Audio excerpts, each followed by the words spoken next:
Hello everyone, welcome to Roy Digital Children Teaching Center.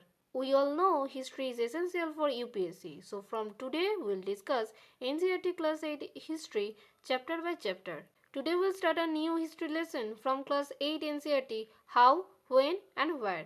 This chapter helps us understand why history is important, how historians record events, and how time is divided into different periods. So before we begin the explanation, let's look at the main topic we'll cover.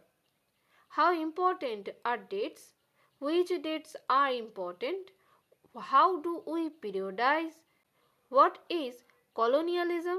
How do we know about history, administration and records, surveys and reports, and what official records do not tell us?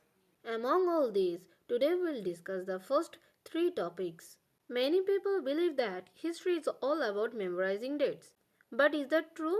Let's find out.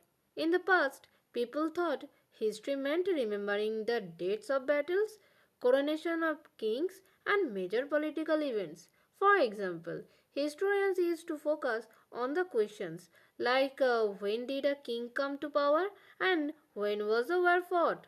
But modern historians have a different approach. They ask, why did people start drinking tea? And when did railway become common? How did people's lifestyle change over time? The habit of drinking tea in India didn't begin on a specific date, right? It gradually became a part of people's daily lives. That's why understanding the process is as important as remembering dates.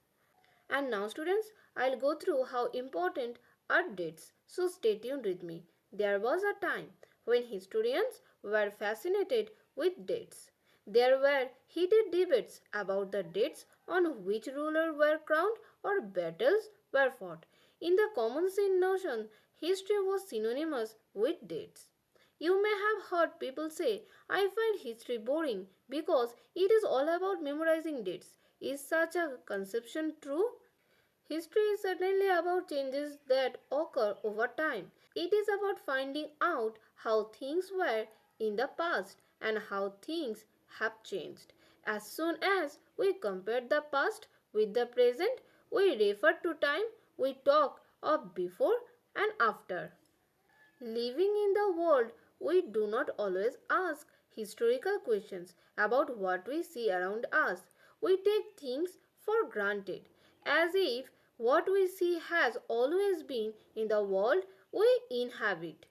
But most of us have our moments of wonder when we are curious and we ask questions that actually are historical. Like watching someone sip a cup of tea at a roadside tea stall.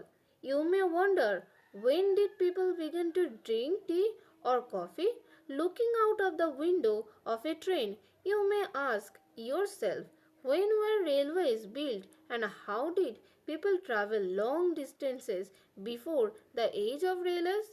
Reading the newspaper in the morning, you may be curious to know how people got to hear about things before newspapers began to be printed. And all such historical questions refer us back to notions of time.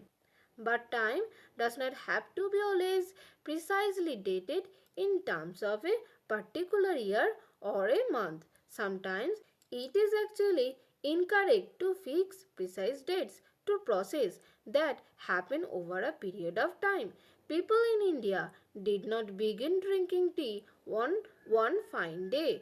They developed a taste for it over time. There can be no one clear date for a process such as this. Similarly, we cannot fix one single date on which British rule was established, or the national movement started, or changes took place within the economy and society. So all these things happened over a stretch of time, right?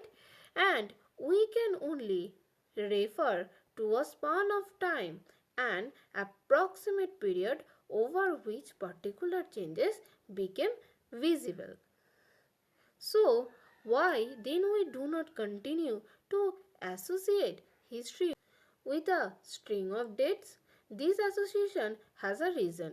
There was a time when history was a account of battles and big events. It was about rulers and their policies.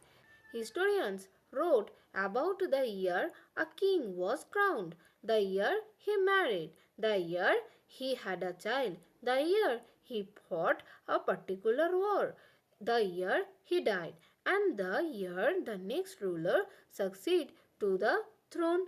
For events such as these, specific dates can be determined, and histories such as these, debates about dates continue to be important.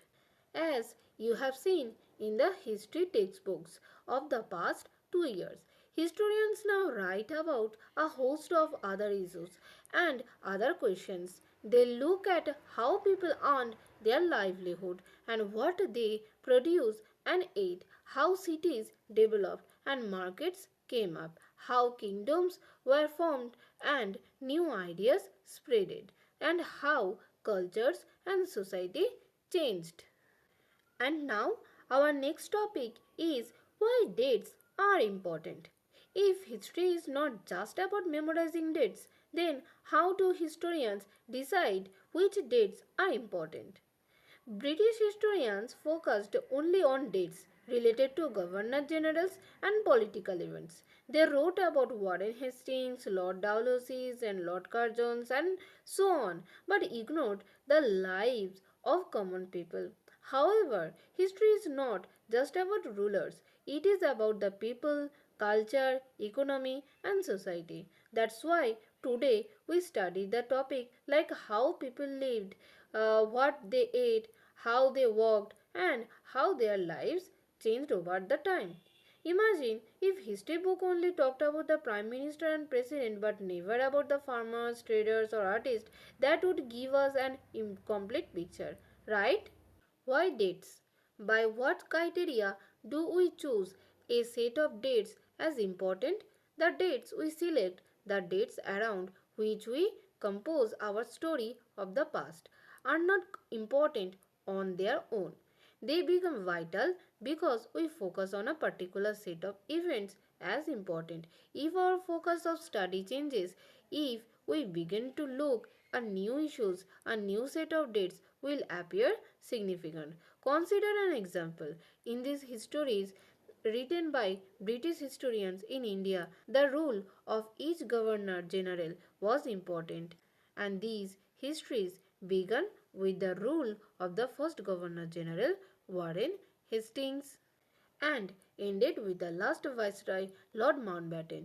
In separate chapters, we read about the deeds of others like Hastings, Wellesley, Bentinck, Dalhousie, Canning, Lawrence, Lytton, Ripon, Curzon, Harding, Irwin, etc.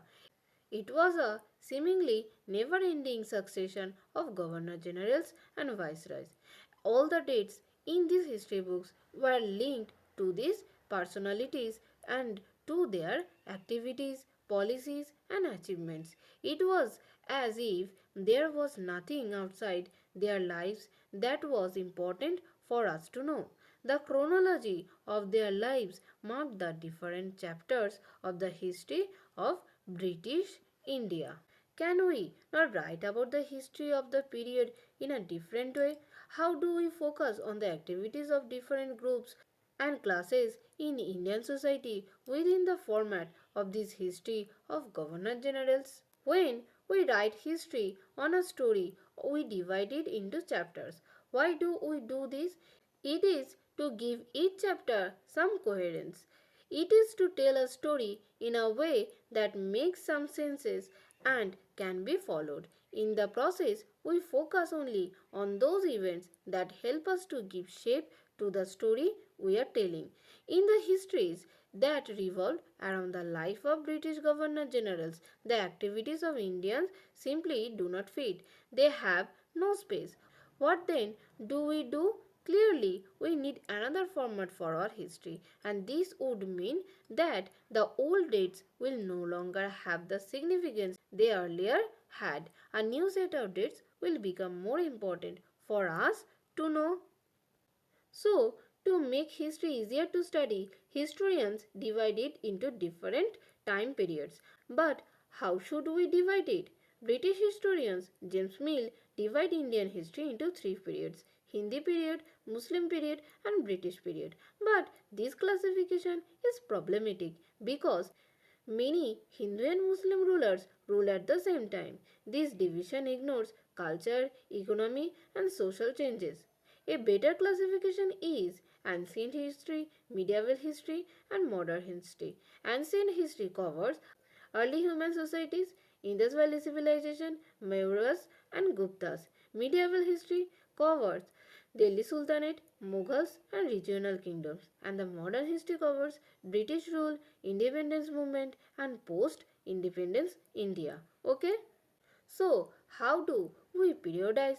In 1817, James Mill, a Scottish economist and the political philosopher, published a massive three-volume work, A History of British India. In this, he divided Indian history into three periods: Hindu, Muslim, and British. This periodization came to be widely accepted. Can you think of any problem with this way of looking at Indian history? Why do we try and divide history into different periods? We do so in an attempt to capture the characteristics of a time, its central features as they appear to us. So, the term through which we periodize, that is, demarcate the difference between periods, become important. They reflect our ideas about the past. They show how we see the significance of the change from one period to the next. So, Mill thought that all Asian societies were at a lower level of civilization than Europe. According to his telling of history, before the British came to India, Hindu and Muslim despots ruled the country. Religious intolerance, caste taboos, and superstitious practice dominated social life. British rule, Mill felt, could civilize India. To do this, it was necessary to introduce European manners, arts, institutions, and laws in India. Mill, in fact, suggested that the British should conquer all the territories in India to ensure the enlightenment and happiness of the Indian people, for India was not capable of progress without British help. So, in this idea of history, British rule represented all the forces of progress and civilization. The period before British rule was one of darkness. Can such a conception be accepted today? In any case, can we refer to any period of history as Hindu or Muslim? Did not a variety of faiths exist simultaneously in these periods?